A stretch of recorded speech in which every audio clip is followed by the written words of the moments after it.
ஒரு நாளை என்னுடைய புத்தக வெளியீடு, நாளை மாலை மியூசிக் அகாடமியில் என்னுடைய புத்தக வெளியீடு. நான் பரபரப்பாக இருந்து கொண்டிருந்தேன். இந்த புத்தக வெளியீட்டுக்கு 15 நாட்களுக்கு முன்பு செந்தமிழ் சீனிவாசனுக்கு வாக்கு கொடுத்து விட்டேன். ஆனால் வேலைகளுக்கிடையில்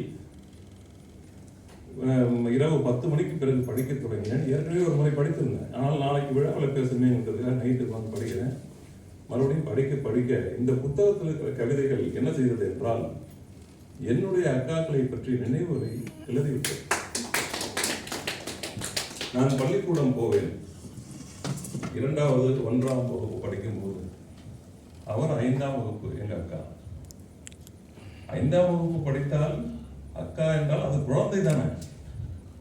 அவங்க தயாராகி என்னையே தயார்படுத்தி, நான் அவசரமாக வீட்டுக்கு பாடம் பண்ணலை அப்படின்னு சொன்னா அந்த நேரத்தில் உட்கார்ந்து எனக்கு அவசரமாக வீட்டு பாடம் எழுதி கொடுத்து என்னை கொண்டு போய் வகுப்பில் உட்கார வைத்து விட்டு, அதற்கு பிறகு அவர்கள் வகுப்புக்கு லேட்டா போய் அங்க வாத்தியார்கிட்டையோ டீச்சர்கிட்டையோ திட்டு வாங்குவாங்க. இப்படி நிறைய ஒவ்வொருவருக்கும் அவரோட அனுபவம் இருக்கும். இதெல்லாம் எனக்கு நினைவுக்கு வந்தது. நான் சிறு வயதில் படுக்கையிலேயே மூச்சல் போயிருக்கோம். அப்ப வீட்டுல எங்க அப்பா அடி ஏந்திரிக்கும் போதே அடி வாங்கிட்டு தான் எழுந்திருக்கேன்.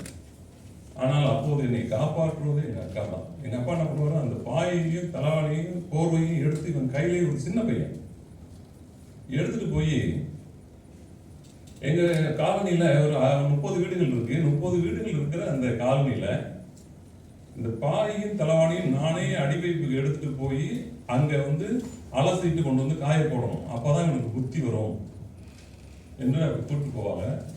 கூட வருவது எங்க அக்கா தான். அடிவைப்பு தண்ணி அடிப்பாங்க, நான் அலசு. அப்பா அந்த தண்டனை கொடுப்பது அவருடைய கண்டிப்பு. நான் அதன் மூலமாக நான் திருந்து அந்த பழக்கத்திலிருந்து விடுபடுவேன். ஆனால் இந்த தண்டனையின் மூலமாக எனக்கு பயம் அதிகமாகி அது தொடர்ந்ததை ஒழிய அது நிறுத்தல. அது பிறகு அந்த பயம் போவதற்கு, பயம்தான் என்னை இப்படி பண்ணுது அப்படிங்கிறது அவருக்கு புரியல. அது ஏதோ அந்த மாதிரி சின்ன வயதுல அந்த நினைவுகள் வந்தது. அதற்கு பிறகு நான் கவிதை படிக்கிறேன். கல்லூரியில் படிக்கும்போது அப்பா அவங்க பூ கட்டாத, நோட்டு புத்தகம் தைக்காத அக்காக்கள் இந்தியாவிலே இல்லை. எங்க வீட்டுக்கு பக்கத்தில் ஒரு பைண்டிங் பிரஸ் இருந்தது. அந்த பைண்டிங் பிரஸ்ல நோட்டு புத்தகங்களை தைத்து கொடுத்தால் ஒரு கட்டு 60 நோட்டு இல்லை, 60 நோட்டுகளை தைத்து கொடுத்தால் 60 பைசா. அப்ப அவங்க ஒரு நாளைக்கு 10 கட்டு தைச்சுருவாங்க, 6 ரூபாய் கிடைக்கும். மாதத்துல 20 நாள் அந்த வேலை வந்துகிட்டே இருக்கும். இப்ப அந்த பணத்தை நான் கவிதை புத்தகம் படிக்கிறேன் 10th 12th எல்லாம். அப்ப நான் கவிதை புத்தகம் வாங்குவதற்கு ஜாஸ்தி யாருக்கு வாங்குவேன், எங்க அக்காட்ட தான். அதற்கு நான் இன்றைக்கு கவிஞனாக இன்றைக்கு உங்கள் முன்னால் இருக்கிறேன் என்றால், நான் படித்த கவிதை புத்தகங்களுக்கு உரம் போட்டவர் எங்க அக்கா. இந்த புத்தகத்தில் படிக்கும் போது உங்களுக்கு அவ்வளவு ஞாபகங்களை கிளறி விடுகிறது. கவிதைகளை எடுத்து சொன்னால்தான் இந்த புத்தகம் சிறந்த புத்தகம் என்பதல்ல, உங்களுடைய எல்லா நினைவுகளையும் அது கிளறி விடுகிறது. அற்புதமான ஒரு புத்தகம். இந்த புத்தகத்தில் குறை சொல்வதற்கு ஒன்றும் இல்லை என்றுதான் நான் நினைக்கிறேன்.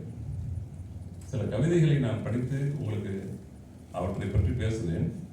ஆனால் இந்த புத்தகம் உயிரும் உணர்வுமாக இருப்பதனால், ரத்தமும் சதையுமாக இருப்பதனால், ரத்த கையெழுத்து போடும்போது அதில் எழுத்து பிழைகளை எண்ணி பார்க்க கூடாது என்று நான் கேட்டுக்கொள்கிறேன். இதில் 1-2 கவிதைகளை மட்டும் நான் சொல்லிவிட்டு விடைபெற விரும்புகிறேன். ஏனென்றால் நாளைக்கு உள்ள வேலைகளை கவனிப்பதற்காக செல்ல வேண்டும். என்ன அழகா சொல்றாரு பாருங்க, ஷார்ப்பா.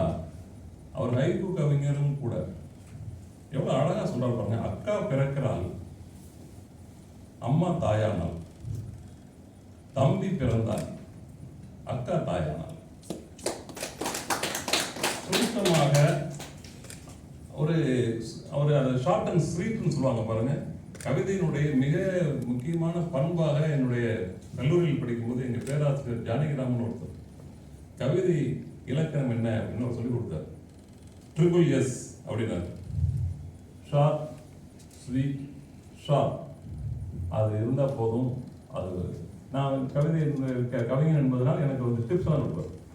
அப்போ அவர் சொல்லிக் கொடுத்தது இந்த 3S. இந்த 3S இருக்கும் இவருடைய